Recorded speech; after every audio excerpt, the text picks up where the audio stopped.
प्रथम पुण्यस्मरणाच्या निमित्ताने आयोजित करण्यात आलेल्या आजच्या या सभेसाठी उपस्थित असलेले माननीय आमदार रोहितजी पवार, माननीय आमदार सुनीलजी भुसारा, मला रोहित पवार हे पवार साहेबांबरोबर राहिल्याचं आश्चर्य काही वाटलं नाही, परंतु काही माणसं कशी विचाराची असतात आणि ते विचारानं कधी कधी संकट अंगावर घेतात, उलट्या प्रवाहात घुसतात. असं नाव घ्यायचं ठरलं तर मी सुनील भुसारांचं नाव घेईन. त्यांनी एक धडपडं व्यक्तिमत्व त्यांचं आहे, आमदारांचं मनापासून काम करणारं आहे आणि विचारानं राहणारं आहे. अशा व्यक्तिमत्वाचं कायम भविष्यकाळ हा उज्ज्वल असतो असं मानणारं मी आहे. आणि म्हणून मुद्दाम उल्लेख तुमची ओळख करून दिली ती भुसाराजींची, तुमची आईची ओळख करून आणखी करून दिली. माजी खासदार भाऊसाहेबजी वागचौरे, माजी आमदार पांडुरंगजी बरोरा, येथे उपस्थित असलेले माननीय सतीशजी पेन्नाम, राजनजी आळके, संदीपजी वरपे, गणपतराव महाले, उत्कर्षताई रुखोते, हेमंतजी ओगले, मधुकरराव भाऊ नवले, बीडवरून आलेले दादासाहेब मुंडे, संदीपनजी नरोटे, त्याचप्रमाणे भाई दशरथ सावंत, राजेंद्र मोगल, विजय देशमुख. कॅन्टीनमधून कधी ते झप्या पायजमात आले हे काय कळालं नाही आम्हाला. माननीय शिवाजीराव धुमाळ, अजयजी फटांगरे, रामहरी कातोरे, विनोदजी पांडे, सतीशजी भांगरे, अशोकराव बाबर, सुनीताताई, दिलीपराव, अमित, त्यांचे सर्व कुटुंबीय, सर्व बंधू आणि भगिनी, आज आपण स्वर्गीय लोकनेते अशोकराव भांगरे यांना आदरांजली श्रद्धांजली वाहण्याकरताची ही सभा येथे होती आहे. 4-5 तास झाले तुम्ही बसलेले हे मला समजतं. मी काही जास्त वेळ आता आपला घेणार नाही, परंतु एक गोष्ट सांगेल की भांगरे परिवाराला एक परंपरा आहे, राजकारणाची आहे, समाजकारणाची परंपरा आहे.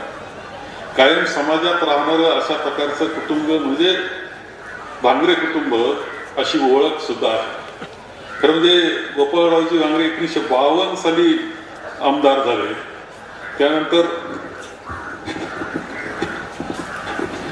त्यानंतर यशवंतरावजी भांगरे आमदार म्हणून राहिले. आपण पाहतो की ही सगळे त्यांचा कालखंड कसा होता.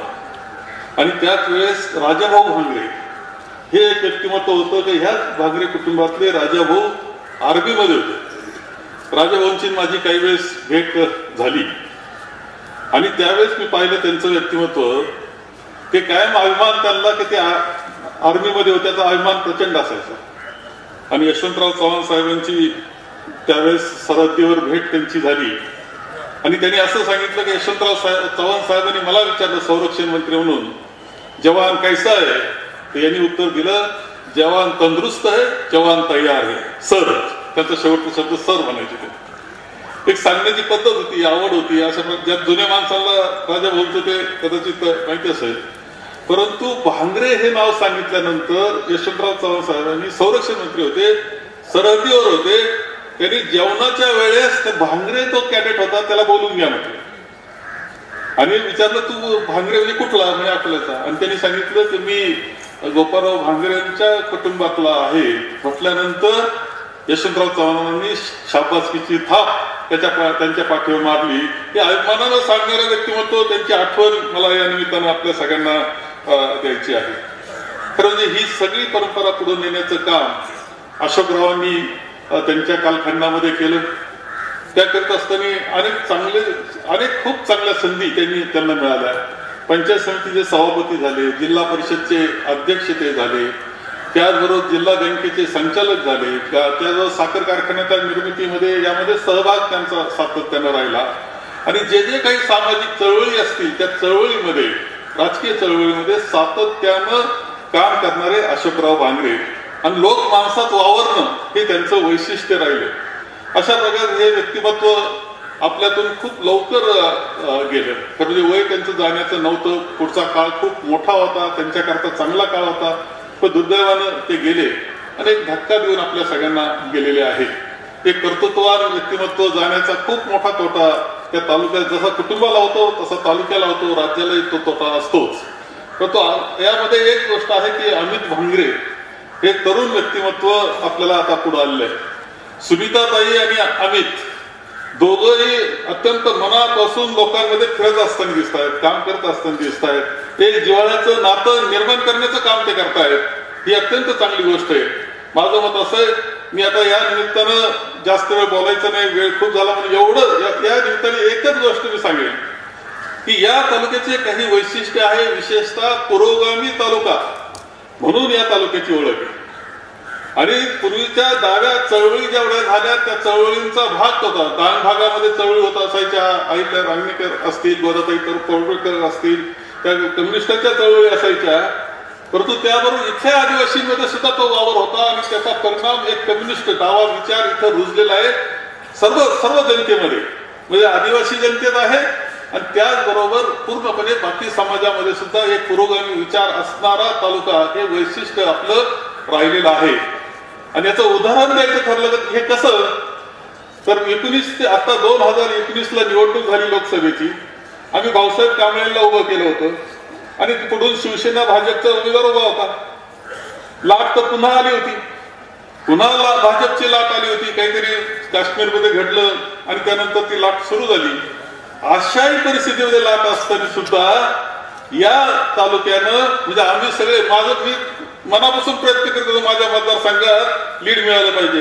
राहुलजींची सभा मी घेतली, मोठी सभा झाली, तरी आम्हाला लीड मिळालं नाही. लाटेचा परिणाम होता. सगळ्या तालुक्यात टीटीसी, परंतु अकोला तालुक्यामध्ये 40,000चं लीड. तेव्हा हे वैशिष्ट्य कसलंय, प्रचार करून नाही, हे अंतःकरणापासून पुरोगामी विचार ज्यांच्या अंतःकरणात आहे, मनापासून आहे तुमचा, ज्यांना हे राजकारण समजतं, इथं आदिवासी असू, इथं बाकी कोणी समाजातले असले, आमचे पाटील मंडळी असली तरी राजकारण समजणारी आहे. आणि मग मी म्हणतो होतो ते गणपतराव महाले आमची चर्चा चालली होती, मला भाषण काय इथं संध्याकाळी भाषण सुरू केलं तर दिवस उभं होतो म्हणलं, इतके भाषण करतो. कारण राजकारण हे त्यांच्या जीवनाचाच भाग आहे. त्यांनी सगळ्या लाटेमध्ये लीड दाखवून दिलं. हा एक वेगळा संदेश होता खरं सांगतो, आणि तो जपण्याचं काम तुम्हाला करावं लागलं. पुन्हा एक सांगतो की मधुकरराव पिचड साहेब याला होते, त्यानंतर त्या मुलगा वैभव आमदार होते, त्यांनी सोडलं साहेबांना. नाव घेऊन बोलायला काही अर्थ नसते, आज बोलायचं काही कारण नाही. राष्ट्रवादी सोडली आणि भारतीय जनता पक्षात गेली. तेव्हा रुसलो नाही बरं का लोकांना. आम्ही मत केली पाठवला तिकडं हे खरं असलं तरी डॉक्टर लांगे 55,000 मतांना निवडून आले. 55,000 कशाला म्हणतात? अरे आम्ही दिवसभर तिकडे काम करतो, त्यानंतर मत असं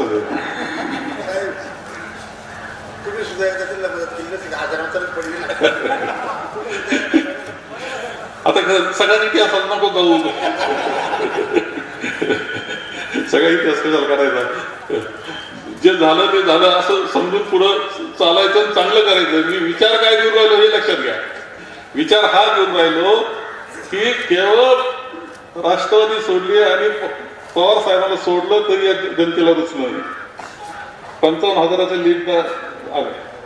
आता निवडणूक आहे आणि म्हणून मी सुनीताताईंना आणि अमितला एकच सांगेन की काही नाही, राजकारण करायचं, चढ उतार असतात ना. काँग्रेसमध्ये सुद्धा मी कमी चढ उतार पाहिलेत त्यांनी. मी सगळ्यात सिनियर असून विरोधी पक्ष नेते म्हणून दुसरे बसले, मी पाठीमागे बसलो होतो. अनेक वेळा असे विचार, परंतु विचारानं राहिलं तर कधी काही चढ उतारामध्ये सुद्धा पुन्हा चढानंतर उतार येत असतो, उतारानंतर चढ येत असतो, हे लक्षात ठेवायचं. आणि तुम्ही बाजू म्हणून बाजू आणि पुरोगामी विचार, तुम्ही पुरोगामी विचार तिथे. आता आघाडीचा विचार आमचा पुरोगामी विचार आहे. आघाडीचा विचार आहे काँग्रेस, राष्ट्रवादी आणि शिवसेनेचा. आम्ही एक विचार घेऊन चाललोय की जनतेचे प्रश्न सोडवायचे आणि कोणत्या परिस्थितीत या देशाची लोकशाही वाचवायची, या देशाची राज्यघटना आपल्याला वाचवायची, हा विचार घेऊन, हे विचार घेऊन जावं ज्यावेळेस आम्ही चाललोय, लढतोय. किती वाईट काळ आहे माहितीये का तुम्हाला? विरोधी पक्षाला बोलला तरी कधी लगेच कोणते अधिकारी येऊन बसतील, इन्कम टॅक्सचे येतील, नाही ते ईडीचे येतील, रोहित लांब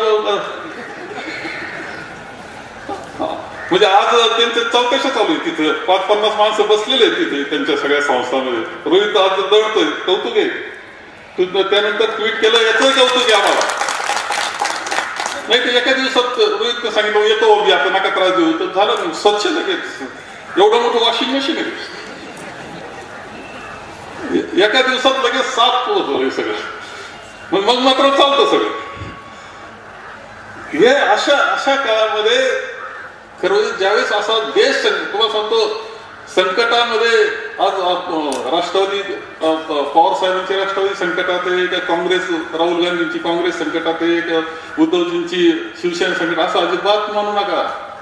संकटात हा देश, तुम्हाला खरं सांगतो तुम्हाला, या देशाची लोकशाही संकटात हे लक्षात घ्या, या देशाची राज्यघटना संकटात हे लक्षात घ्या.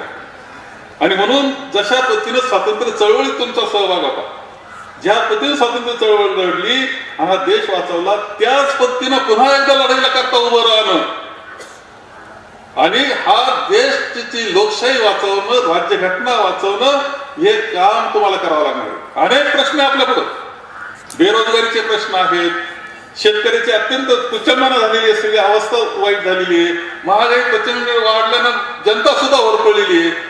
तर त्यांना दुसऱ्या दिशेने वळवायचे, त्यांना दोघं चॅनल पाहावं लक्षात येईल तुमच्या. कधी बेरोजगार तरुणाची चर्चा केली, कधी महागाईची चर्चा त्या चॅनलवाल्यांनी तुमची केली, कधी कोणत्या शेतकऱ्याच्या प्रश्नाची चर्चा केली. त्यांची एकच चर्चा चालू आहे. तुमच्या सगळ्यांचं लक्ष कसं दुसरीकडे व्यापता येईल, आणि ते मोबाईल हातात आले, त्या मोबाईलवर तेच चालू.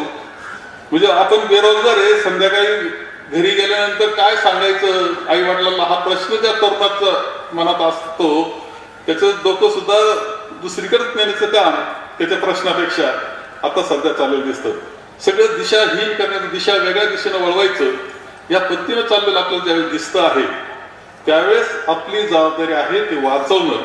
आणि म्हणून सुनीताताई असेल, अमित तुम्ही असाल, आमचे इथले शिवसेनेचे मित्र असतील, आमचे इथले राष्ट्रवादीचे मित्र असतील, कुणी असो, म्हणजे राष्ट्रवादी म्हणजे आमच्या दृष्टीनं अजून पवार साहेबांची राष्ट्रवादी, अजून आम्हाला उद्धव ठाकरेंची शिवसेना वाटते.